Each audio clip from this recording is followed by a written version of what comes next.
Cet épisode est une présentation de Clarins.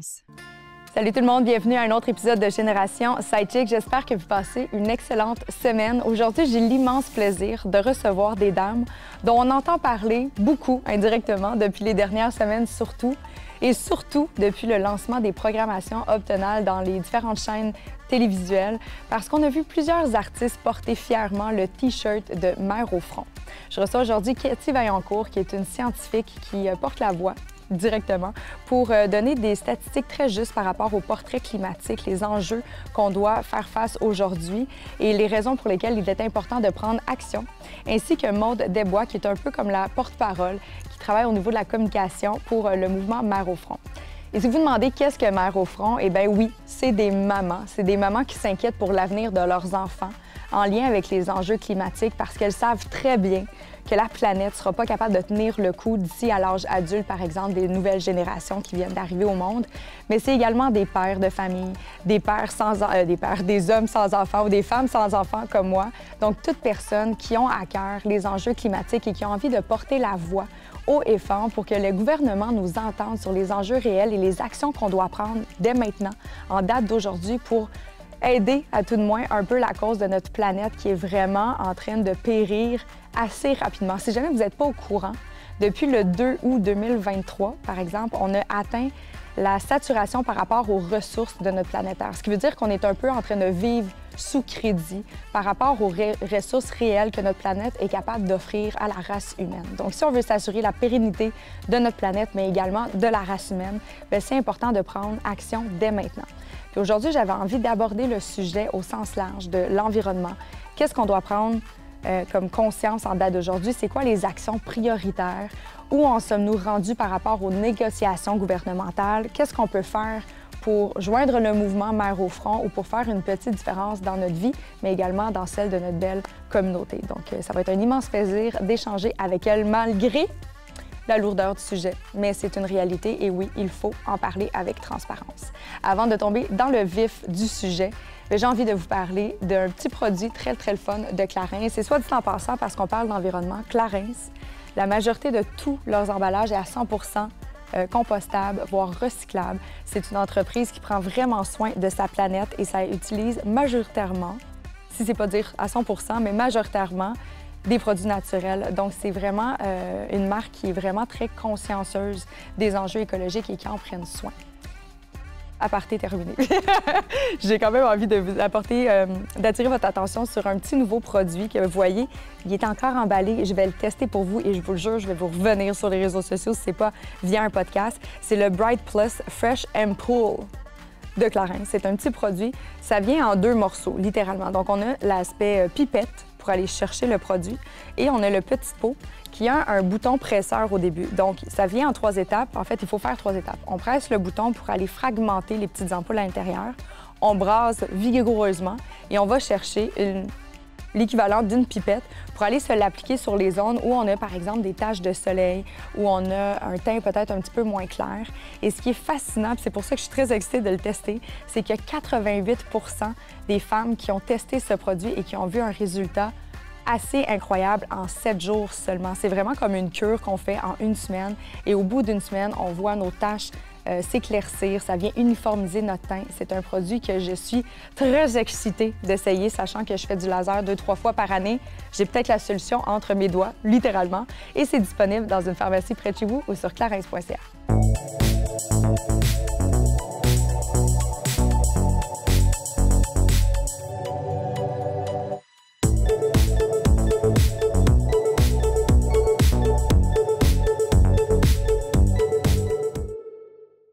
Bonjour, mesdames. Mais bonjour. Bienvenue. Bonjour. Génération Sidechick, comment ça va? Ça va très bien. Oui, vous êtes toutes joyeuses. Comme ça, je ne demande pas toujours comment ça va, mais quand je vois que les gens ils ont l'air vraiment bien, je suis comme, je vais leur demander. on va partager un petit peu de bonne humeur. Je suis super contente de vous avoir avec moi. J'ai l'impression que vous êtes sur une vague de popularité sans fin, même si ce n'est pas nécessairement vos visages qu'on voit, mais disons que Mère au front, On en entend beaucoup parler dernièrement. Ouais. Fait que tu fais bien ton travail. Merci. C'est pas que moi. Mais non, c'est certain. Mais étant donné que tu portes le chapeau de la communication au sein de l'équipe, c'est sûr que dernièrement, ça a amené une grande vague. On l'a vu, je l'ai dit en intro, en fait, mais notamment, par exemple, tous les artistes qui ont commencé à porter fièrement le T-shirt. J'étais au Gémeaux lundi, puis il y a Eve, en fait, entre autres, une des artistes qui a porté son T-shirt pour une remise de prix. Donc, j'ai trouvé ça super intéressant de voir que c'est pas juste un mouvement. Les gens l'intègrent concrètement puis ont envie de porter la voix, en fait, sur une cause qui est super importante. Puis je voulais vous inviter parce que, tu sais, je vous en parlais avant qu'on ouvre les caméras, mais pour moi, c'est super important d'avoir l'information qui est juste. C'est très anxiogène, là. On s'entend, là, je suis pas la seule à développer de l'éco-anxiété. Je pense que c'est normal, on en parle beaucoup. Mais après ça, c'est, OK, qu'est-ce qui est vrai, qu'est-ce qui est pas vrai, qu'est-ce que je dois faire? Où on sommes-nous rendus, est-ce qu'il est vraiment trop tard puis qu'on doit juste faire comme advienne que pourra puis on se laissera porter par la vague? Je ne crois pas que c'est ça l'objectif. Mais tu sais, non, c'est ça. Mais tu sais, il y en a qui sont comme quand c'est trop puis ça devient plus grand que ça puis sont un peu perdus, ils font juste avoir tellement peur, un peu comme un chevreuil sur le bord d'une route, puis ils se sentent égarés dans toute cette information-là. Donc, je me suis dit, vous inviter, ça va inévitablement allumer certaines lumières ou éclairer, en fait, un petit peu le tout, là, le brouillard. On l'espère. Merci de cette invitation. Ça me fait plaisir. Mais d'abord, on va commencer par la base. J'en ai véhiculé un petit peu d'informations, mais j'ai envie de vous entendre. C'est comment vous définiriez Mères au front, le mouvement en soi? Si vous voulez faire une petite histoire, parce que ça fait quand même plusieurs années. Oui, je peux me lancer. Dans le fond, Mères au front, ça se définit vraiment comme un mouvement qui est décentralisé. Pourquoi décentralisé? C'est parce que n'importe qui à travers le Québec et même ailleurs, parce qu'on a des groupes qui sont nés ailleurs aussi, peuvent avoir leur groupe de Mères au front pour représenter leur région, leur localité, leurs enjeux vraiment propres à ce secteur-là. C'est super important parce que parfois, il y a des grands mouvements qui vont couvrir peut-être des aspects plus généraux, mais le fait que ce soit décentralisé, ça permet à chacun de reprendre une part de ce pouvoir sur les élus et sur leur communauté, sur les enjeux environnementaux qui les touchent directement. Puis en ce moment, vous êtes vraiment un peu partout au Canada. J'ai lu que vous êtes même en Belgique. Bien, on a une cellule en Belgique. Une cellule en Belgique, c'est ça. On faut quand même la nommer, c'est excitant. International Mères au front. Oui, c'est sûr qu'on aime ça le dire, puis c'est vraiment centré plus au Québec. Là. Au Canada, il y a Halifax qui a une cellule qui est là, puis il y en aura peut-être d'autres éventuellement. Pour la partie plus anglophone, on fait une collaboration avec For Our Kids. Okay. Donc, pour les personnes qui seraient anglophones, par exemple, ou qui préfèrent communiquer en anglais, bien, il y a cette possibilité-là aussi parce qu'ils ont des missions vraiment similaires à ce que Mères au front fait. Et sinon, on a plus de 30 groupes au Québec. Là. Puis à chaque jour, encore cette semaine, on s'apprête à annoncer qu'il y a un nouveau groupe à Saint-Jérôme qui s'est créé. Fait que, il y a des personnes là, qui lèvent la main et qui disent, bien, il n'y en a pas dans mon secteur. Est-ce que je peux, moi, commencer un groupe? Puis ça demande une force, ça demande un désir profond de transformation pour faire ça, je trouve. Oui. Mais concrètement, comment ça fonctionne justement, là, comme j'ai envie de joindre un groupe? Y a-t-il des paramètres à remplir pour dire, OK, vous êtes un groupe défini de Mères au front? Est-ce que ça prend un nombre de personnes? Ou... Bien, à proprement parler, non, dans le sens que ça va prendre une première personne qui, un intérêt déjà d'une personne qui va dire, bon, ben OK, moi, je vais aller cogner aux portes, je vais aller rencontrer les gens de ma communauté à travers des organismes communautaires où ça va être ma mère, ma sœur, mon ami qui va se joindre à moi pour commencer ça. Puis des fois, ça va être comme 3, 4 femmes ou personnes qui vont choisir de commencer ça. Puis tranquillement, bien, on va les accompagner pour qu'elles puissent faire des premières actions dans leur localité, faire entendre leur voix. Nous, on l'annonce. Fait que, des personnes qui seraient de cette région-là, qui suivent Mères au front, vont pouvoir dire, ah, bien là, écoute, s'il y en a un dans mon secteur, je vais y aller moi aussi. Fait que, il y a différentes manières là, de pouvoir je trouve les que ça soutenir. donne des outils parce que de partir un groupe ou quelque chose comme ça, tout seul, sans encadrement, il y a des gens qui sont plus familier avec tout ce qui est paperasse politique, tout ce qui est plus peut-être avec les avocats et tout ça. Puis Mères au front l'offre, ça. Donc, de partir un mouvement sur quelque chose qui nous dérange est beaucoup plus rassurant aussi quand tu as cette structure-là. Et c'est ce que je trouve qui est fascinant avec Mères au front. Et puis, chaque fois que j'en parle à quelqu'un, elle me dit « Ah oui, c'est où? Comment je peux? » Parce qu'ils sont intéressés à vouloir faire quelque chose, mais tu ne sais jamais par où ils veulent s'impliquer, mais ils ne savent pas comment le faire. D'avoir cette structure-là. Puis sais, on le sait, il y a plein d'exemples que pour faire changer les politiques, bien, ça prend un mouvement citoyen, un mouvement de foule. Et puis, l'histoire le dit, c'est souvent les femmes qui ont été au front. Je suis allée visiter la vallée des Sources, où il y a de l'amiante. Et les premiers mouvements pour faire respecter les lois et tout ça est venu aussi d'un groupe de femmes. Là. Donc, mais ceci étant dit, c'est pas juste pour les femmes. Non, c'est pas juste pour les femmes. C'est pas juste pour les mères. Oui, je suis ma tante, alors... Merci de m'inclure. Je ne suis pas encore maman. Je suis ma tante, alors je ne suis pas mère. Donc, ça inclut... il y a des pères aussi. Oui, il y a des pères au front qui sont avec nous, des alliés de toutes sortes. C'est ça. Oui. C'est vraiment né d'un... je vais dire, d'un sentiment d'impuissance pour l'avenir de nos enfants. C'est vraiment né de là, le mouvement. Là. Mais oui, dans le fond, c'est Anaïs Barbeau-Lavalette et Laure Varidel qui sont les co-instigatrices de Mères au front. Puis, elles ont choisi de se rencontrer à un moment donné. C'est Anaïs qui a abordé Laure, qui a dit, bien là, il faut qu'on se parle. Qu'est-ce qu'on fait avec qu'est-ce qui se passe?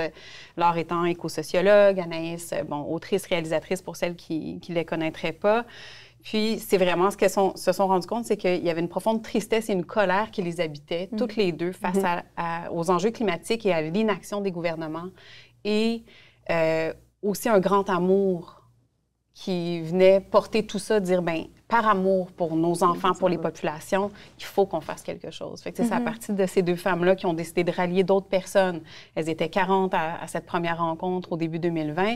Et puis, c'est en mars 2020 qu'officiellement, le mouvement est né. Puis quand même, depuis mars 2020, là, vous êtes rendu à 9000 membres. Oui, 2020, on est en 2023. Là, c'est fou. Oui.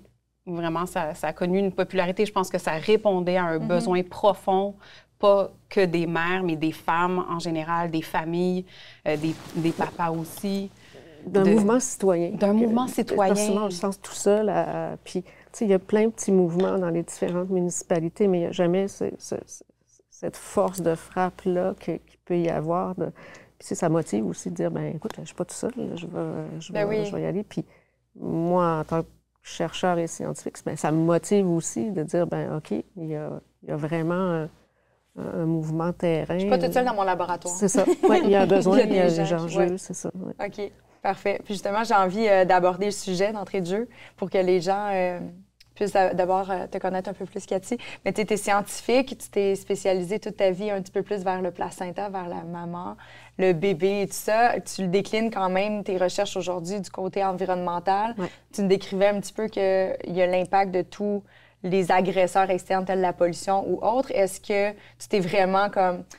Maintenant, tu es associé vraiment à l'écologie ou tu continues tes recherches à sens large? Là? En fait, je suis beaucoup associée à tout ce qui est facteurs de stress, des facteurs stresseurs chez la femme enceinte auxquels elle peut être exposée et de voir les impacts que ça peut avoir sur le développement de l'enfant, beaucoup au niveau cérébral, là, plus, mais quand même à d'autres niveaux.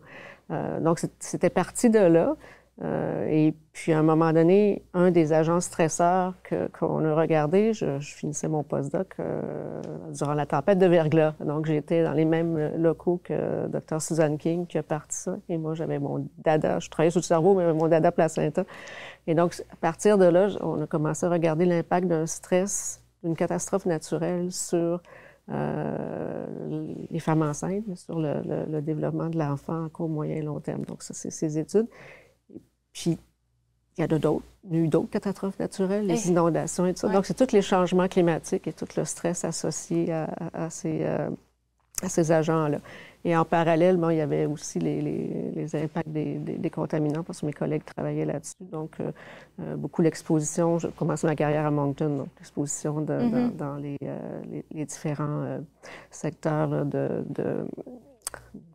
des transformations des composés de plomb et tout ça. Fait que, c'est à partir de là que j'ai juste commencé à regarder. Puis, on ne pouvait pas passer à côté parce qu'on est exposé à ça. Alors, ça se transmet de génération en génération. Donc, c'est important d'en tenir compte. Et ça commence là, l'avenir de nos enfants. Là. C'est in utero, donc... Puis on en parle beaucoup, notamment avec tout ce qui s'est passé avec la pandémie, la santé mentale est encore plus en discussion. On avait des travaux là-dessus. Oui, puis je trouve ça intéressant Voyez-vous, j'avais jamais réalisé ça, que juste tous les enjeux environnementaux, juste d'entendre aux nouvelles que, OK, il y a eu, par exemple, justement, une inondation à tel endroit. Là, cet été, on a été envahis avec les nouvelles par rapport aux feux de forêt, tout ça. J'avais jamais même pensé que, tu sais, on n'arrête pas de dire, OK, on est trop stressé, puis on met souvent ça sur le dos de la surconsommation, le travail, la vie qui va trop vite. Mais l'environnement aussi, c'est un facteur extrêmement stressant. J'avais jamais porté attention à ça. L'éco-anxiété, souvent chez la femme enceinte, va être là. Et aussi, la grossesse, c'est un stress en soi. Là, oui. Puis, je dis ça comme si c'était une évidence, je n'allais pas vécu. Je suis comme, mon Dieu. mais oui, c'est stressant. Souvent, ce qui va sortir dans les médias, bon, tu vis près de la... On va y arriver de toute façon près de la fonderie rose, mais là, tu te sens coupable. Mais non, tu n'as pas à te sentir coupable de vivre là. Ça ne veut pas dire, mais tu sais, il y a ce côté-là aussi de doser entre vivre dans un environnement favorable, etc., et aussi vivre paisiblement aussi, à quelque part. Je suis curieuse, puis il faut me le dire si jamais mes questions sont trop pointues, mais grande curieuse que je suis, je me dis, est-ce qu'on est capable de... Est-ce que tu es capable de me dire concrètement, exemple, en date d'aujourd'hui, avec les études, les recherches que tu as faites, quels sont les impacts réels, exemple, sur le développement de l'enfant relié à un stress? C'est quoi? Est-ce qu'on peut dire que le cerveau se développe moins bien? Y a-t-il des choses très tangibles qu'on peut partager en date d'aujourd'hui? Oui, ça va dépendre de la réaction de la maman à ce stresseur-là. Okay. Mais, par exemple, on a fait une étude où on démontrait que chez des mamans qui avaient un impact de stress beaucoup plus grand, ça pouvait prédisposer un enfant à avoir ce qu'on appelle des convulsions fébriles à la naissance. Donc, mais c'est pas chez tous les mamans, ça va souvent être un facteur de prédisposition génétique plus qu'une prédisposition environnementale. C'est jamais une chose tout seul, mais oui, il y a des évidences à ce niveau-là, au niveau du développement cognitif de l'enfant.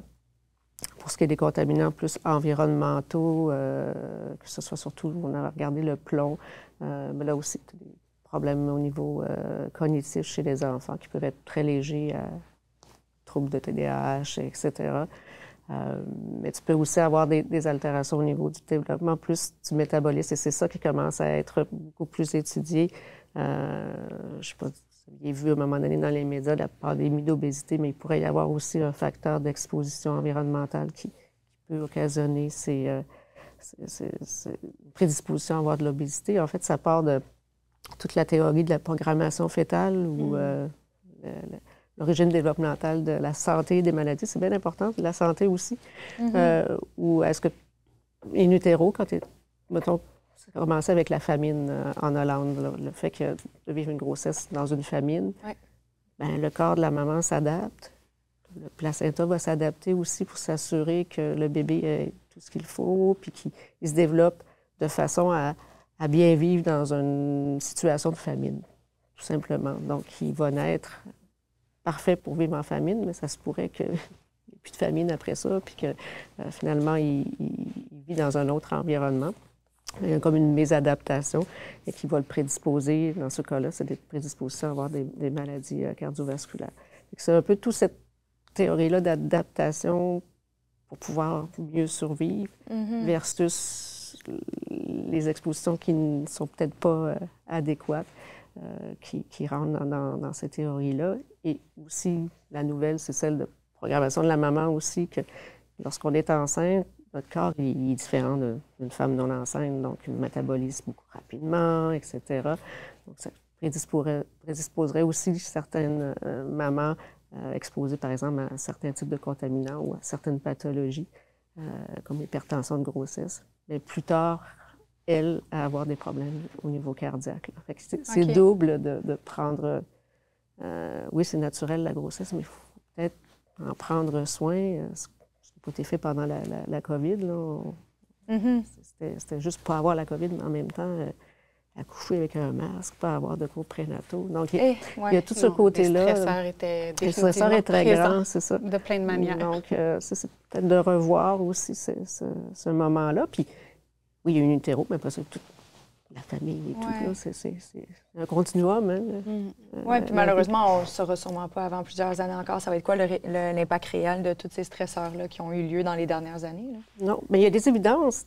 Par exemple, l'arsenic. Il y a des évidences expérimentales qui démontrent qui a des impacts, là, développement de bébés de plus petits poids, plus de fausses couches, et il y a une grande liste.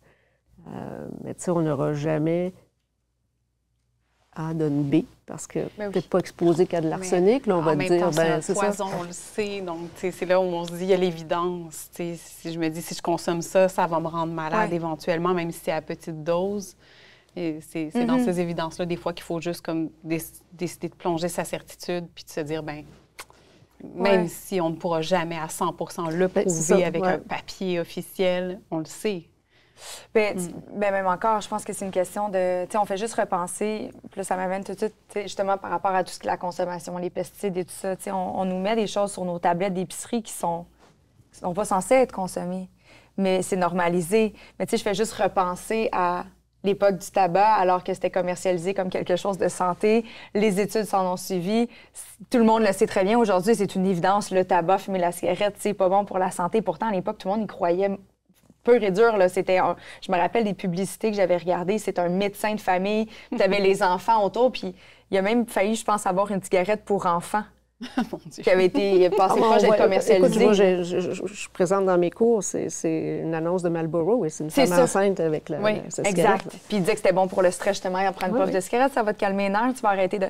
Mais tu sais, aujourd'hui, tu dis ça à quelqu'un, c'est sûr qu'on est comme, ouais, c'est bien niaiseux, c'est une évidence, mais c'est la même affaire pour tous les OGM, toutes les choses qu'on mange qui sont transformées, les pesticides, les choses qu'on nous vend de façon très libre et non réglementée, puis on n'a pas la connaissance, voire même le temps de lire et de tout analyser. Tu sais, c'est complexe, là. Il utilise du jargon, là, que c'est pas aussi facile à lire, là, les ingrédients utilisés dans une boîte à céréales. Ça ne devrait pas être au consommateur à avoir à faire ça. Là. Ça devrait et nous, on fait confiance aussi à ce que le gouvernement permet au niveau de la santé. Tu sais, il y a des normes qui sont établies, mais on n'est pas toujours capable de déterminer cette proportion de normalité.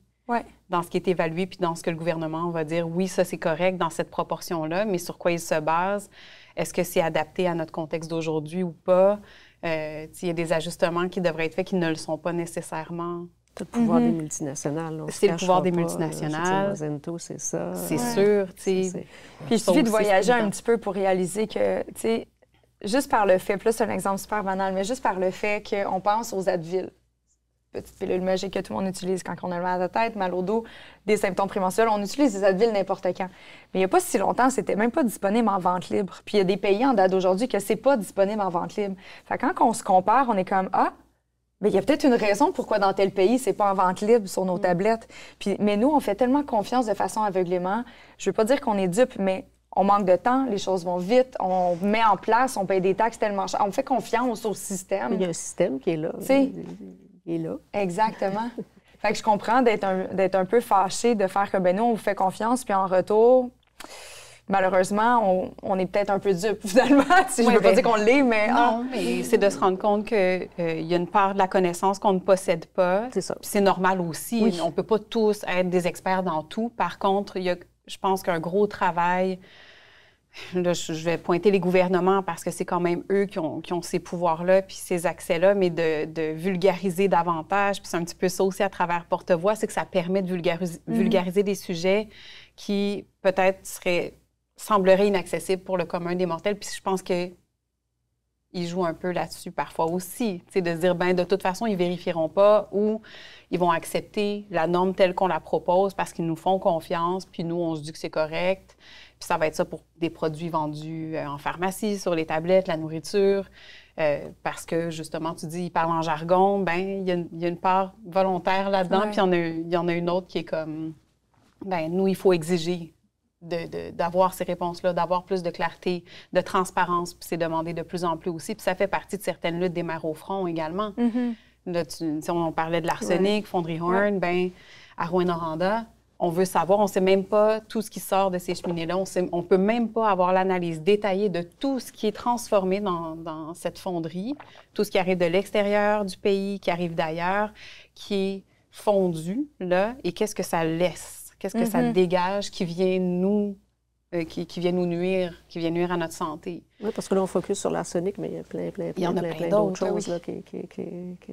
Qui est rejeté, dont une grande part méconnue, peut-être même des gouvernements, là, dans le sens que la fonderie a comme ils ont leur liste, là, eux, ils l'ont, c'est sûr.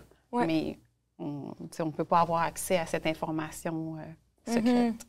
Bien, c'est ça, c'est littéralement ça, c'est nous maintenir volontairement dans l'ignorance. T'sais, parce que si on avait accès à la liste, à tout de moins, tu peux peut-être pas m'expliquer qu'est-ce qu'il y a sur ta liste, mais je peux quand même aller faire mes recherches, aller voir Cathy. Mais qu'est-ce que c'est? Oui, c'est ça. Ouais. Qu'est-ce qu'on a? C'est sûr, il y a des solutions. Quand on parle des changements climatiques et tout, mais souvent, quand tu lis l'article jusqu'au bout, il y a des sources de solutions, il y a un délai, tu sais, on ne continuerait pas à faire la recherche qu'on fait si on pensait qu'il n'y avait pas d'avenir, qu'il n'y avait pas de solution. Ouais. Si on prend l'agriculture, tous les nouveaux développements dans l'agriculture, dans les bâtiments, écoute, il y a des mines d'or, d'intelligence dans tout ça. Oui, il y en a des solutions, mais il faut les mettre de l'avant, et puis il ne faut pas non plus défaire, puis refaire, puis défaire, puis refaire. Donc, ça, c'est quoi? C'est un manque de consensus envers les différents agriculteurs ou c'est un manque de ressources financières? Qu'est-ce qui fait qu'on est comme stagné par rapport à ça? Parce que ça fait plusieurs années qu'on parle des problèmes reliés à l'agriculture. Il y a notre économie qui va devoir être changée. Ouais. Il y a nos habitudes de vie aussi. Passer du véhicule électrique, du véhicule à essence à un véhicule électrique, ça fait juste changer le problème pour moi. Là. Donc, il va y avoir ça à changer, mais si on dit toujours aux gens, c'est votre faute, il n'y a pas de retour à ça, tu n'as pas vraiment le goût de changer. Puis si on dit, ben si tu fais juste cette action-là, ça va déjà faire un changement. Puis ça doit venir des gouvernements, on ne se cachera pas. Ouais. Là, non, c'est sûr. Si toute ton économie tourne autour du développement de filières batteries, d'industrie ici, mais pas de ceux qui seraient une solution. Ça va toujours... Là, tu es en train de nous dire que dans le fond, les voitures électriques, c'est pas nécessairement mieux. Là. Si on a autant de voitures électriques qu'à essence, ça ne marche pas plus. Ils polluent en Il faut réduire. C'est comme dans tout. Le premier pas, c'est de réduire. C'est réduire la flotte automobile. Ouais. Peut-être pas de 50 comme était suggéré par Fitzgibbon. Pas partout. Si tu vis en Abitibi, je ne sais pas, pour aller faire ton épicerie, il faudrait je veux dire, les déserts alimentaires, tu en as besoin d'un véhicule parce qu'il n'y a pas non plus d'accès au transport collectif, à la mobilité active et durable. C'est ça. Mais oui, commencer par réduire notre besoin parce qu'on a développé une dépendance à l'automobile. Puis j'en parlais avec Blaise Rémillard du Conseil régional de l'environnement de Montréal, puis il disait, mais même chez les enfants, tu sais, quand tu es à ton école de quartier, essayer de prendre l'habitude d'y aller en vélo, en trottinette, à pied, parce que déjà, les enfants, ça va être les adultes de demain, puis là, ils prennent déjà l'habitude d'avoir un véhicule pour toutes les petites distances à parcourir. On dit à quelqu'un de marcher 15 minutes, c'est épouvantable. Donc, tu sais, déjà là, dans la réduction encore là. Puis c'est le changement de comportement qui vient aussi avec tout l'aspect systémique, parce que c'est aussi des incitatifs gouvernementaux qui vont venir encourager les gens. Par exemple, avec un transport actif qui est plus adéquat, adapté, accessible, il y a toute cette notion d'accessibilité aussi. Donc, c'est quand même des enjeux dont les solutions semblent simples, mais qui sont complexes à cause du système structurel dans lequel on est. C'est très structurel, là.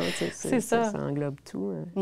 Donc oui, des solutions, il y en a. Puis oui, le gouvernement a une grande part à jouer là-dedans parce que c'est eux qui distribuent l'argent, c'est eux qui divisent les finances. Ça va être quoi le dossier le plus prioritaire, par exemple, sur notre liste, vers quoi on va décider de se tourner dans notre société, encore dans un esprit de croissance, parce que présentement, c'est ça, c'est géré comme une business. Puis la politique, ça a toujours été une business, puis ça le sera toujours. Par contre, ben là, c'est peut-être le temps de changer l'angle de la business. C'est là que les mouvements sont importants. Oui. On croule avec le système de santé, mais on voit rarement des programmes de promotion, prévention de santé. L'argent est mis dans les soins, donc... ça va avec tout le changement. C'est vrai qu'on est un peu, puisque là, c'est sûr que je fais une corrélation directe avec le système de santé parce que, d'abord, ça en fait partie. Mais ça en fait partie, ça, c'est sûr. Les gens, plus sont malades, fait qu'il faut les traiter et tout ça, mais est-ce que c'est...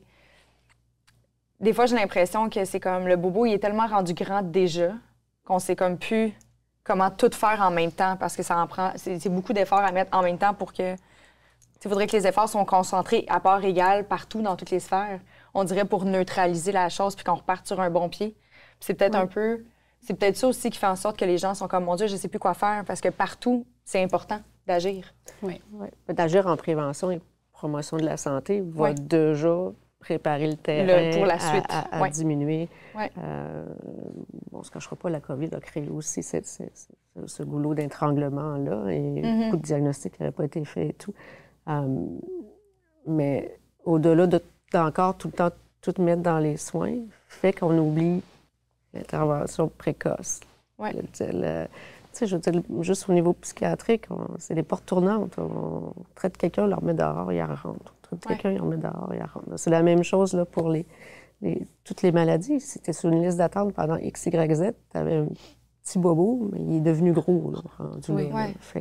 Ne serait-ce que dans la gestion du stress, d'apprendre à gérer son stress. Là. Je pense que de plus en plus d'incitatifs dans les écoles primaires, notamment, les jeunes ils font des techniques de respiration. Puis, oui. Mais il y en a des initiatives, mais encore là, on tombe dans une difficulté systémique parce que les professeurs n'ont pas de ressources. Donc, il faut vraiment que ce soit une personne très sensible à ça et impliquée qui choisit même parfois de prendre de son portefeuille pour amener des activités puis des initiatives dans les écoles. C'est sûr qu'il y a plein d'organismes environnementaux, par exemple, qui vont essayer d'intégrer des programmes dans les écoles, mais il faut que l'école l'accepte, il faut que le professeur ait du temps de libérer pour pouvoir s'adonner à ça. Il faut, tu sais, au-delà du désir des professeurs de l'intégrer dans leur classe, puis dans l'éducation des enfants, parce que c'est pas imposé par le cursus gouvernemental dans les écoles, bien, au-delà de ça, c'est que les professeurs sont comme, je veux bien, mais... Puis souvent, ils se font taper ses doigts. Aussi. Ma mère a enseigné pendant 56 ans, donc elle a à peu près vu toutes les réformes. Là. Puis c'est passé, là, c'est ça, d'activités qu'il pouvait y avoir, presque plus d'activités, plus d'orthopédagogues, plus de musique, plus de ci, plus de ça. Oui. Mais oui, ça, dans l'idéal, dans un monde idéal, là, si on a une petite baguette magique puis qu'on y va, bien, dans les écoles, il y aurait déjà des programmes qui sensibilisent au lien à l'environnement, parce que présentement, c'est une matière qu'on utilise pour notre profit. Ce n'est pas... C'est impersonnel, ça n'a pas c'est comme si c'était pas vivant en tant que tel, alors qu'on a besoin de ce rapport-là à la nature, par exemple. Donc, juste dans le fondement du rapport à la nature, puis à quoi ça sert, comment on peut bien l'utiliser, comment en prendre soin, puis c'est ça. Puis... De développer une relation respectueuse envers notre habitacle, finalement. Oui. Parce que, en tout cas, pour ma part, puis je pense que c'est sûrement la même affaire pour vous, là, mes cours d'écologie, on apprenait les sortes des nuages, des feuilles.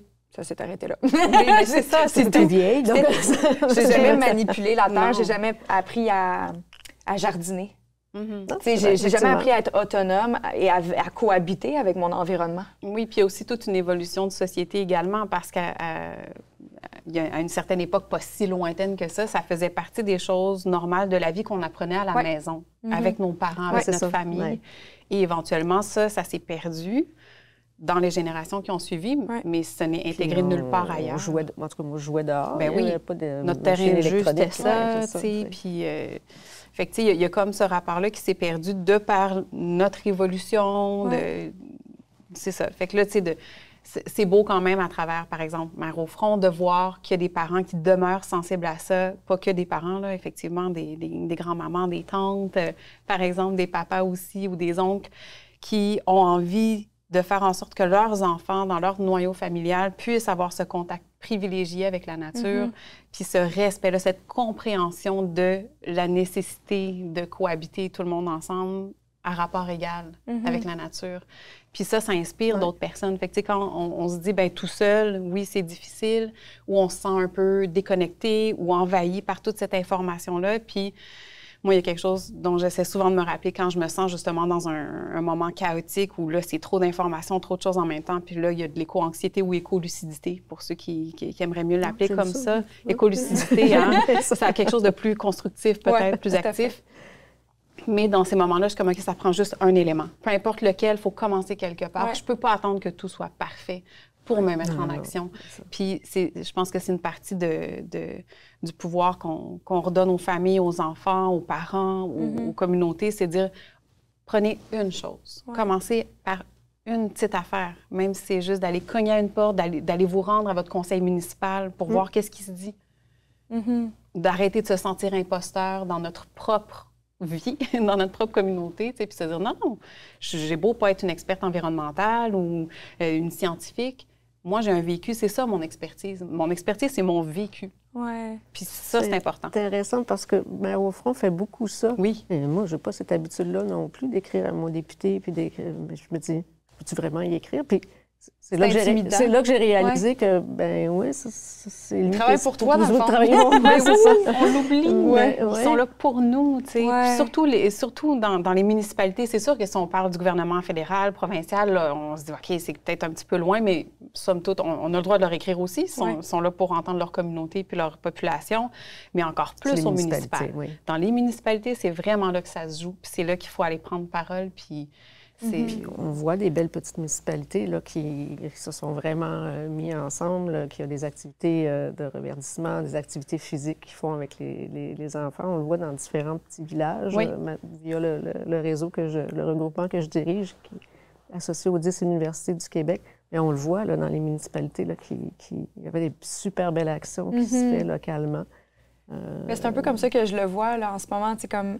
justement, Mère au front, c'est plein de petits groupes. Fait que justement, comme tu le disais, Maude, des fois, c'est comme, mon Dieu, c'est gros, mais il faut choisir une affaire. Mais de commencer dans sa municipalité, de faire des petits changements là, bien, si tout le monde le fait dans chacune de leurs municipalités, bien, éventuellement, ça va avoir un impact à plus grande nature. Là. Oui, parce qu'ils se parlent entre elles, les municipalités. Oui.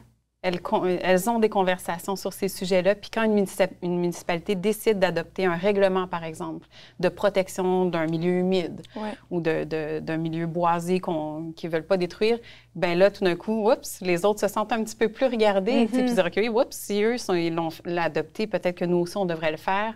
Puis il y a comme un effet d'enchaînement, j'ai l'impression, qui peut se faire. Donc, tu sais, souvent, je vais terminer mes courriels au Maire au front en disant, on ne lâche rien. Parce que tout est important, vous êtes importante, tu sais. Puis chaque petit geste, quand on dit chaque petit geste compte, c'est au-delà de la tasse réutilisable, mais c'est en collectivité, tu sais, de mettre à profit aussi nos compétences personnelles, humaines. La compétence humaine, on la valorise pas.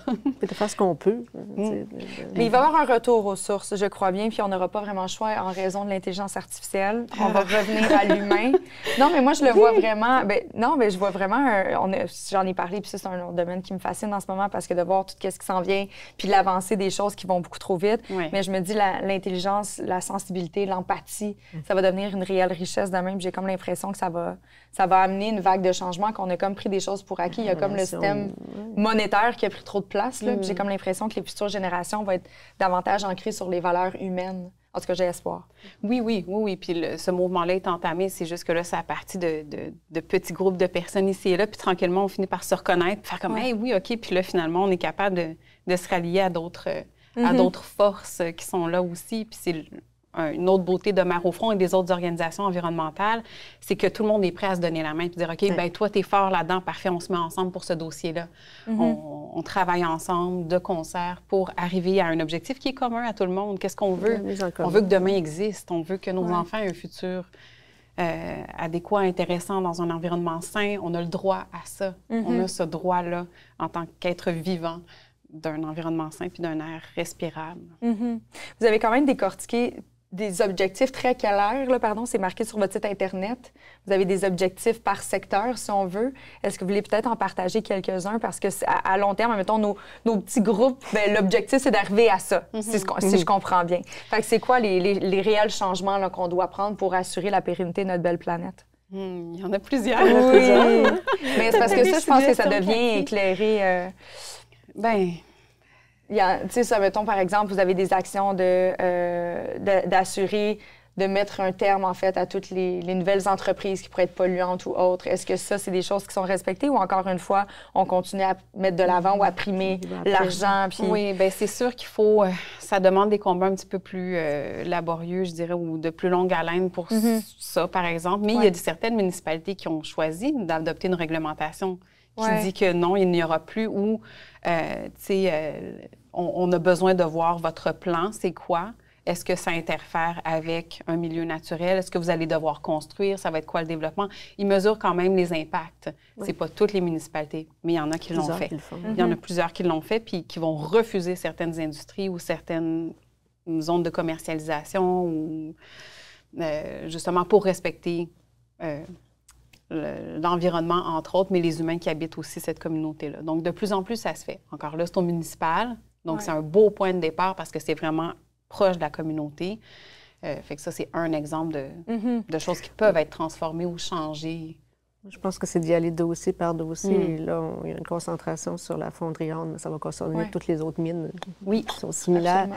Mais c'est d'avoir des petits succès comme ça qui réveillent la population, qui réveillent les gouvernements aussi et les compagnies. Ils ont des solutions. Là. Il n'y a rien de plus inventif qu'une mine. Donc, je veux dire, c'est d'y arriver de petit dossier par petit dossier, puis qu'après, on va s'en revirer de bord et on va dire, tout ça qui a changé, regardez, il y a possibilité de le faire. Puis, on va prendre des exemples de ce qui s'est fait dans d'autres pays aussi. Donc,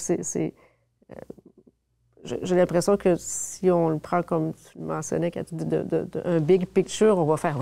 Non, ça va être donc, si je me dis, non, ce petit dossier-là que je règle, puis c'est ça qui fait mal au front, tu peux te rallier à un petit dossier, puis là, tu te dis, tiens, ça a marché. Là, je vais en faire un autre. Je crois qu'avec les 9000 membres depuis les 3 dernières années, vous avez vu des belles avancées. Il y a des histoires positives là-dedans? Bien oui, il y a quand même il y a eu gain de cause à plusieurs niveaux, là, de protection de milieux humides, de boisés, d'inciter une municipalité, comme je le disais, à adopter des réglementations claires pour la contamination des eaux, par exemple. Là, je ne saurais pas nommer une ville en particulier présentement. Il y a eu des reculs pour bien des choses aussi. Oui, puis des temps d'arrêt obligés par la population sur des dossiers, des gros dossiers. Il y a le dossier Stablex plus récemment, là, à Blainville, qui a connu quand même une belle avancée. Puis ça semblait être un gros dossier qu'on n'était pas sûr si ça allait fonctionner, la pression. Puis là, en ce moment, toutes les énergies des maires au front, d'un commun accord, est vraiment sur la fonderie Horn, puis cette communauté-là qui a besoin de nous, puis qui a besoin de la force du nombre, parce que c'est une grosse machine. Ça va aider toutes les autres autour. Puis la fonderie Horn n'est pas juste à Rouen, non, c'est ça. Même à Montréal, on en a une filière de la fonderie Horn. Donc, il y en a à plusieurs endroits. Il y a des problèmes à Québec, à Arvida. Donc, tu sais, c'est pas nouveau. Il y en a encore. Et pourtant, il y a des normes qui sont là, qui sont supposées être respectées. Elle est là depuis 96 ans. Je viens de l'Abitibi. Donc, tu sais, elle a toujours été... pour nous, elle est moins polluante qu'elle était visuellement. Oui. Ce qui fait que des fois, ça a passé sous le radar. Oui, bien c'est ça. Il y a des enjeux de perception là, par rapport à ce que c'était avant, ce que c'est maintenant.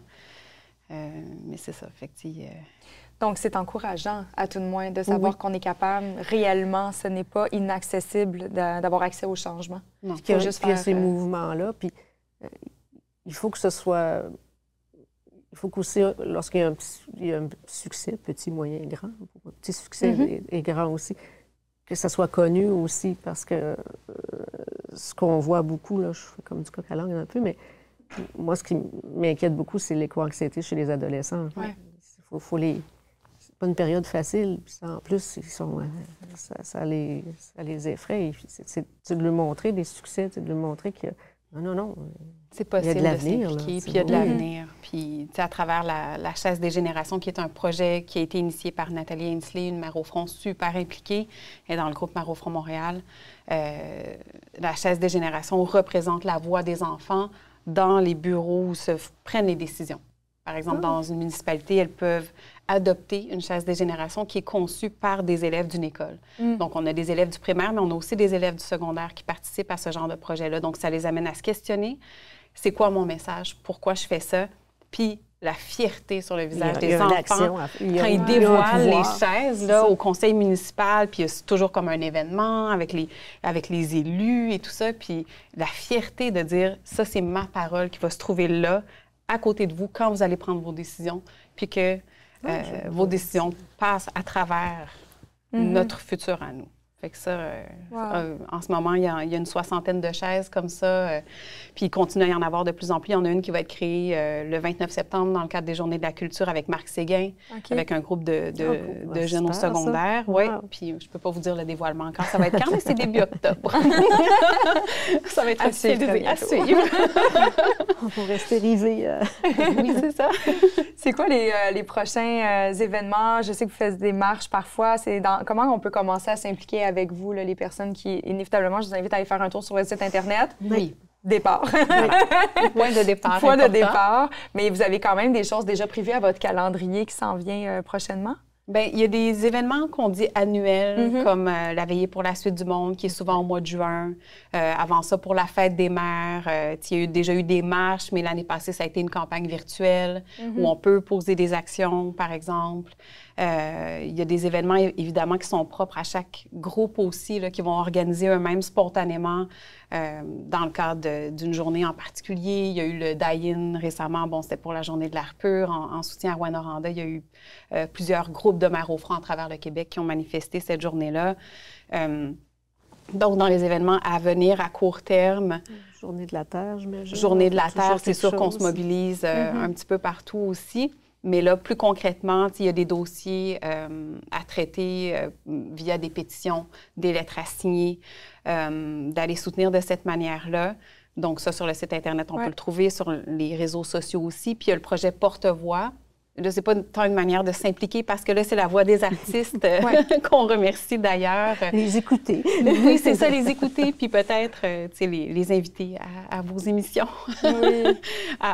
C'est ça, pour qu'ils puissent prendre parole. Puis donc, le projet Porte-Voix, c'est des artistes qui portent la voix des scientifiques, comme Cathy, par exemple. Donc, ils sont jumelés à des scientifiques pour porter un message avec des données scientifiques sur l'environnement, mais qui sont vulgarisées pour qu'on puisse bien les comprendre, puissent être livrées facilement. Puis là, bien, ça a été... disons qu'il y a eu un soft launch, comme on dit. C'est pas du bon français, mais bon. Un départ en douceur dans les dernières semaines. Puis là, ça va continuer, on l'espère, à s'intensifier et que ça puisse éventuellement être porté par les mères au front aussi dans les différents groupes, parce que c'est vraiment pour ces groupes-là, pour les luttes locales. Et de repartager. C'est un petit geste tellement facile à faire. Oui, là, des fois, ça peut être juste ça, de partager, de nous suivre, d'être abonné à notre infolette. Vous allez voir là, les actions qui se font dans les différentes régions du Québec, parce qu'il y en a à chaque semaine. Là, il y a quelque chose qui se passe quelque part au Québec avec des groupes mères au front qui s'associent à des groupes environnementaux, des groupes locaux. Donc, c'est vraiment de cette manière-là. Puis, adopter une chaise des générations ou en créer une, même encore mieux. Ça, c'est des projets en continu là, auxquels on peut toujours adhérer facilement à travers le site Internet. Puis, on est là, tout est prêt pour accompagner les gens dans ce processus-là. On essaie d'être vraiment, c'est ça, en accompagnement. Ouais. Puis moi, je pourrais m'adresser même aux scientifiques et aux étudiants en recherche dans les domaines, de s'impliquer aussi, de faire porter notre voix, parce que c'est vrai qu'il explique beaucoup mieux que moi, je pourrais l'expliquer dans un court laps de temps. Mais, tu sais, parce que c'est pas évident pour nous de le faire aussi. Moi, je l'ai fait parce que j'étais proche de Laure Varidel et tout ça, puis ils m'ont pogné comme ça. Puis il y a un plus pour nous aussi de s'impliquer avec Mères au front, de faire partie de faire communiquer nos données et notre voix aussi, là, de façon plus accessible. Oui, tout à fait. Bien, ça m'a fait un grand plaisir à tout de même vous offrir un petit bout de mon plateau pour parler de votre beau mouvement. Puis on va continuer à vous suivre. Moi, je repartage votre contenu. J'ai Vanessa Pilon, une de mes acolytes, quand elle a fait un beau petit vidéo la semaine passée qui était full, partagée aussi. Oui, vraiment. Merci, Vanessa. C'est vrai que de vulgariser des fois, ne serait-ce d'une façon... Tu sais, il y a un message qu'une personne va sortir, puis je suis comme « Ah, je suis pas sûre de comprendre », mais ça va être vulgarisé d'une autre façon, puis ça va mieux passer. Je pense que c'est une belle façon aussi de promouvoir un message qui se doit d'être universel. Est-ce que tu me permets de faire une citation? Écoute, j'aime ça, les citations. Puis celle-là, je l'aime particulièrement, c'est Margaret Mead. « Ne doutez jamais qu'un petit nombre de personnes conscientes et engagées puissent changer le monde. En fait, c'est toujours ainsi que le monde a changé. » Ah, c'est une belle citation. Ça donne beaucoup d'espoir. Je vous remercie vraiment de vous impliquer pour notre avenir. parce que c'est pas juste pour les enfants. Merci à toi de oui. nous donner cette opportunité-là de parler. C'est super important pour moi. J'ai créé Génération Sidechick juste pour ouvrir des discussions, des fois un petit peu plus tabous, difficiles ou autres, mais j'ai envie de donner cette fenêtre-là pour des causes qui sont importantes. Fait que ça me fait vraiment plaisir. Puis je suis super honorée que vous ayez accepté mon invitation. Merci. Vraiment. Puis allez faire un tour sur le site Internet dès maintenant. Puis je vais vous mettre de toute façon dans les commentaires comme à toujours. Puis nous autres, ben, j'espère vous recroiser très bientôt, mesdames. Oui, ça fait un réel plaisir. Avec plaisir. Yes. Merci. À la semaine prochaine.